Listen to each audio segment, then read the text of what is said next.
Operation சிந்தூர்னா என்ன? மே 6 India பாகிஸ்தான்ல உள்ள டெரரிஸ்ட் கேம்ப் மேல ரிஸ்கே இல்லாம, அதாவது பாகிஸ்தான்ல உள்ள பொதுமக்களுக்கும் அங்க இருக்க ஆர்மிக்கும் இடைஞ்சல் இல்லாம, எந்த ஒரு பாதிப்பும் இல்லாம மிசைலை வச்சு இந்தியா அட்டாக் பண்ணிருக்காங்க. சரியா 9 இடங்களை குறி வச்சு இந்த அட்டாக் நடத்தப்பட்டிருக்கு. இந்த மாதிரி இந்த அட்டாக்கை நாங்க தான் பண்ணோம் அப்படின்னு இந்தியாவும் அபிஷியலா சொல்லியிருக்காங்க. இந்த அட்டாக்கு India SCALP, hammer, kamikaze drone இந்த மாதிரியான 3 வெப்பன்ஸை யூஸ் பண்ணி தான் இந்தியா பாகிஸ்தானை அட்டாக் பண்ணிருக்காங்க. எதுக்காக இந்தியா குறிப்பிட்ட இந்த 3 வெப்பன்ஸை சூஸ் பண்ணணும்? இதுக்கான காரணம் என்ன? இந்த அட்டாக் நடந்ததை பாகிஸ்தான் எப்படி கண்டுபிடிக்காம இருந்தாங்க?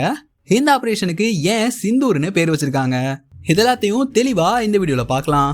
இந்த ஆபரேஷன் சிந்தூர் இந்த வார்த்தையை தான் எல்லா சோசியல் மீடியாலையும் ரீசெண்டா பார்த்துட்டு இருந்திருப்பீங்க.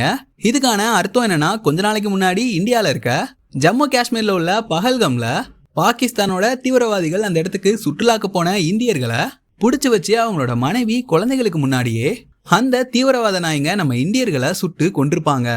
இதுக்கு பதிலடி கொடுக்கிற விதமா தான் இந்தியா பாகிஸ்தான்ல இருக்கிற அந்த டெரரிஸ்ட் கேம்ப்ஸை மட்டும் குறி வச்சு துல்லியமா அதை அட்டாக் பண்ணிருக்காங்க. அதே மாதிரி இந்த சிந்தூர்னா அதுக்கு இந்த மாதிரி குங்குமம்னு ஒரு அர்த்தம் இருக்கு. இந்த பயங்கரவாத தாக்குதல்ல இறந்து போன இந்திய ஆண்களோட மனைவிகளோட குங்குமத்துக்கு பதில் சொல்ற விதத்துல தான் இந்த ஆபரேஷனுக்கு ஆபரேஷன் சிந்தூர்னு பேர் வச்சிருக்காங்க. இந்த மாதிரி இந்தியா இந்த ஆபரேஷன் சிந்தூருக்கு பாகிஸ்தான்ல இருக்கிற முக்கியமான 9 இடங்கள், அதாவது 9 டெரரிஸ்ட் கேம்ப்ஸை சரியா குறி வச்சு அதை வெற்றிகரமா தாக்கி ஒரு பயங்கரமான பதிலடியும் கொடுத்திருக்காங்க. இந்தியா இந்த தாக்குதலுக்கு ரஃபேல் அப்படின்ற ஃபைட்டர் ஜெட் தான் பயன்படுத்தியிருக்காங்க. இந்த விமானம் பிரான்ஸ் நாட்டில் தான் தயாரிக்கப்படுது. இந்த உலக அளவுலேயே ஒரு மோஸ்ட் அட்வான்ஸ்டான ஃபைட்டர் ஜெட்னா அது கண்டிப்பா இந்த ரஃபேல் தான். இது எந்த அளவுக்கு அட்வான்ஸ் அப்படின்னா, இந்த விமானம் ஒரு நாட்டுக்குள்ள போயிருச்சு அப்படின்னா அந்த நாட்டுக்குள்ள இருக்க ரேடார் சாலையே இந்த ஒரு விமானம் அந்த நாட்டுக்குள்ள வந்திருக்குன்னு கண்டுபிடிக்க முடியாத அளவுக்கு இது ஒரு அட்வான்ஸான ஃபைட்டர் ஜெட்.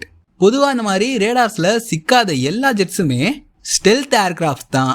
இந்த அட்டாக்கு இந்தியா 2 மேஜரான மிசைல்ஸை யூஸ் பண்ணிருக்காங்க. ஒன்னு ஸ்கேல்ப், இன்னொன்னு ஹேமர். ஸ்கேல்ப் 500 கிலோமீட்டர் வரைக்கும் போகும். தன்னோட டார்கெட்டை கரெக்டா குறி வச்சு அடிக்கும். இதுக்கு முன்னாடி நம்ம பார்த்த ரஃபேல் அந்த ஃபைட்டர் ஜெட் மாதிரி இதுவும் ரேடார்ஸ்ல சிக்காது. இந்த ஹேமர் 60 கிலோமீட்டர் வரைக்கும் போகும். பயங்கர ஹார்டான மெட்டீரியல்ஸ், அது எதுவா இருந்தாலும் அதை ஈஸியா அடிச்சு காலி பண்ணிடும். இது கூடவே கமிகேஸ் ட்ரோன், இதுவும் சாதாரண ட்ரோன்ஸ் மாதிரி தான். எதிரிங்க அந்த இடத்துல இருக்காங்கன்னு கன்ஃபார்ம் ஆயிட்டா அந்த ட்ரோன் அவங்க இடத்துக்கு பக்கத்துல போயிட்டு வெடிச்சு சிதறிடும். இதனாலே இந்த ட்ரோன் சூசைட் ட்ரோன் அழைக்கப்படுது. இந்த மிசைல்ஸ் எல்லாத்தையும் வச்சுக்கிட்டு வெறும் 20 நிமிஷத்துல பாகிஸ்தான்ல இருக்கிற 9 டார்கெட்ஸை சரியா குறி வச்சு அடிச்சு தூக்கி இந்த ஒரு ஆபரேஷன் சிந்தூரை வெற்றிகரமா நடத்தி முடிச்சிருக்காங்க. அதே மாதிரி பாகிஸ்தான் சைட்ல இருந்தும் நாங்களும் 3 ரஃபேல், ஒரு SU-30, ஒரு MiG-29 மொத்தம் 5 ஃபைட்டர் ஜெட்ஸை அடிச்சு தூக்கிட்டோம் அப்படின்ற மாதிரி சொல்றாங்க. ஆனா இது எந்த அளவுக்கு உண்மைலாம் தெரியல. அதே மாதிரி இந்த இன்ஸ்டாகிராம்லாம் நிறைய மீம்ஸ் எல்லாம் பாக்குறேன். இந்த ஆபரேஷன் சிந்தூரை வச்சு நிறைய மீம்ஸ் எல்லாம் போட்டுட்டு இருக்காங்க. War is not a joke. போருங்கிறது விளையாட்டுத்தனமான ஒன்னே கிடையாது.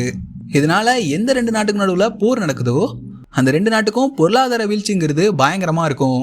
இதுல பாதிக்கப்பட போறது 2 நாடுகள்லையும் வாழ்ந்துகிட்டு இருக்கிற அந்த மக்கள் தான். இந்தியா நாங்க போற விரும்பலன்னு ஒரு தெளிவான விஷயத்த முன் வச்சிருக்காங்க. ஃபைனலி பகல்கம்ல இருந்து போன மக்களுக்கு ஒரு வழியா ஜஸ்டிஸ் கிடைச்சிருச்சு. இந்த வீடியோ பத்தின உங்களோட கருத்துக்களை மறக்காம கீழே கமெண்ட்ல சொல்லுங்க. எனக்கு தெரிஞ்ச போர் பத்தின இந்த விஷயங்களை உங்ககிட்ட சொல்லியிருக்கேன். இல்லை ஏதாவது நான் மாற்றி சொல்லியிருந்தா இல்லை தப்பாக சொல்லியிருந்தாலும் அதையும் கமெண்ட்டில் சொல்லுங்கள். அடுத்து ஒரு இன்ட்ரெஸ்டிங்கான வீடியோவில் சந்திக்கலாம். போயிட்டு வரேன்.